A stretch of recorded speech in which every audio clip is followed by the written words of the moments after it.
Hi, welcome to the next video in the series. We're looking at selection.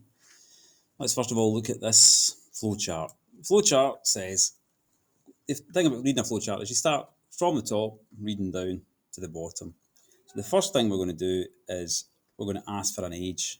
So that's going to be age equals int input. But we want to come down and make a decision. So if the age is less than 16, we want to display one thing.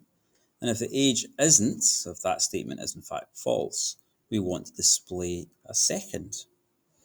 So this is, we're going to be using a concept of selection. So first of all, we need to get a piece of data into our program. So we're going to get an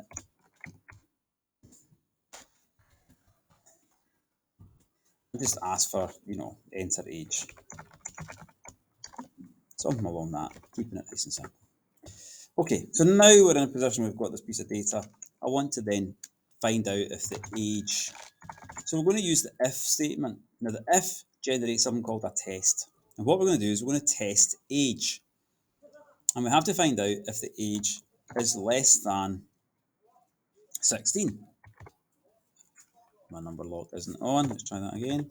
So if the age is less than 16, we're going to do something. So what is this part of the code here is called the test. We're going to test to see if the value stored in the variable age is less than 16. If that is true, it's going to do the true part. We're going to then display the term, we're just going to put in child. This is called the true part, because this will only happen if this test is true, if the age is in fact less than 16. But we also have to then put in the false part. The false part then is just what we want to do if the test fails, if it's false. And all we would do is put in some kind of alternative like that. So let's have a look and see what happens. I'm going to save that.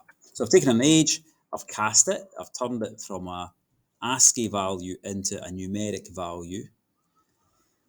And then I'm going to test the value stored in age to see if it's less than 16. If the value I put in is less than 16, it will run the true part and it will print child. Else, it will run the false part and it will print adult. So save, run. Enter an age. Well, let's just start with putting in something nice and safe. I'm trying to move that over and making a total pig zero of it. Enter age, 12. Excellent. Let's go back to our program and run it a second time. Enter an age, 20. Fabulous. We should think about testing though. This is most likely to go wrong at the age of 16.